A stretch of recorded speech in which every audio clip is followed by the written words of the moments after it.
Hey everybody, this is Rev J with Rev J Rides. Let's go on a ride. We're out here in Cross Creeks National Wildlife Refuge. It's a pretty place. As it's called, it has a couple of creeks. The river's out here, the creeks are out here. I think it's TVA that kind of controls the flow of water with dams throughout, off and on throughout the river. Anyways, there's a lot of water out here. Not only is water really pretty, whether it be a lake or a river, it's always nice to see, it's really pretty to see. But, as you know, water is very important to human beings, to the earth. Human beings, I think I remember somebody saying that our bodies are made up of 60% water.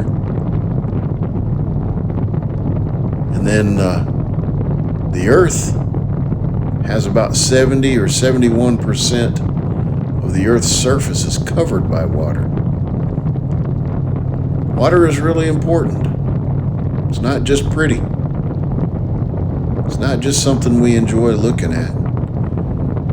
As I ride my motorcycle through here, many times when I come through, there's guys out there fishing.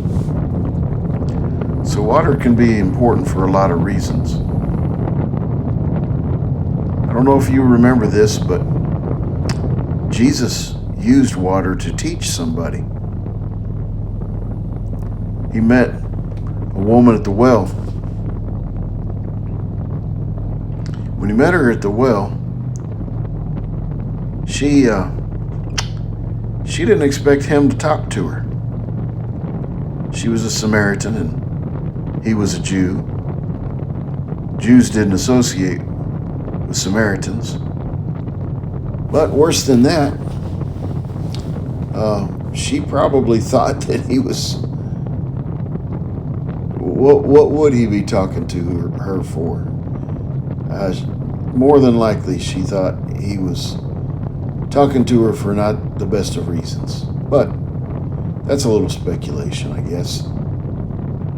That's an educated guess, let's say. Anyways, Jesus asked her for water.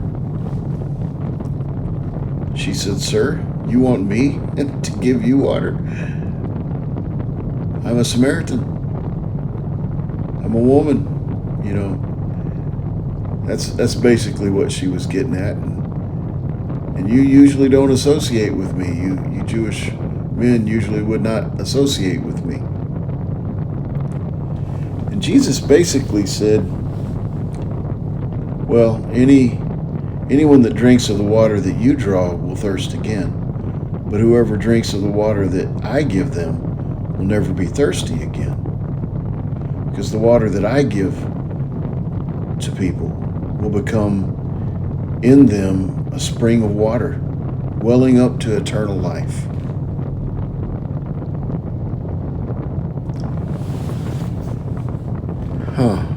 Water keeps us alive.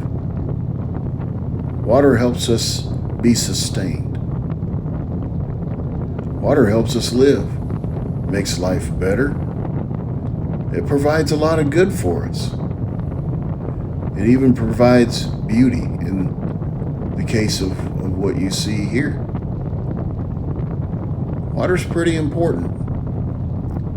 But remember, out of all the water you see or think about, there's no water as important as the water of life. Wow. Jesus is who we need.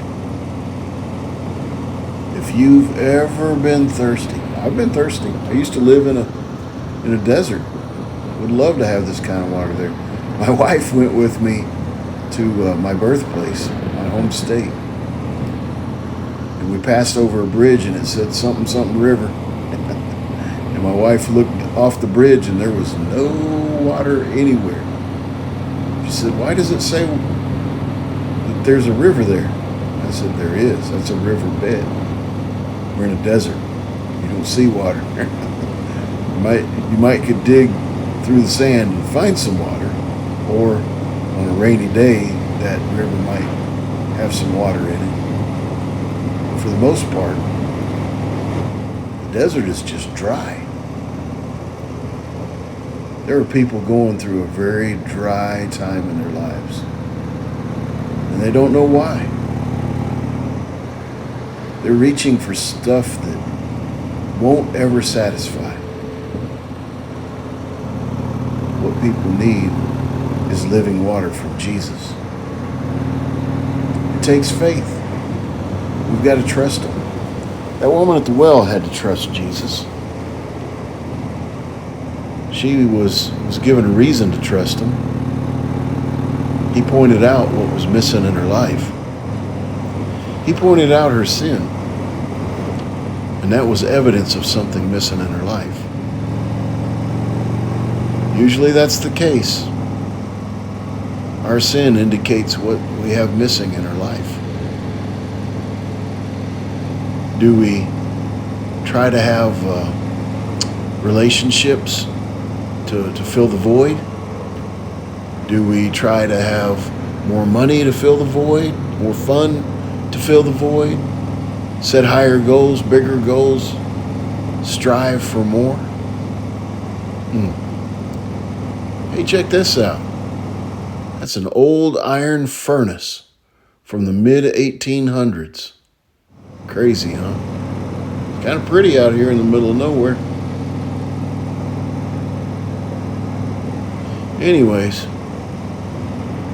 I just want to share with you that Jesus is what we need. Nothing else is going to satisfy. We need Jesus. And boy, He will satisfy.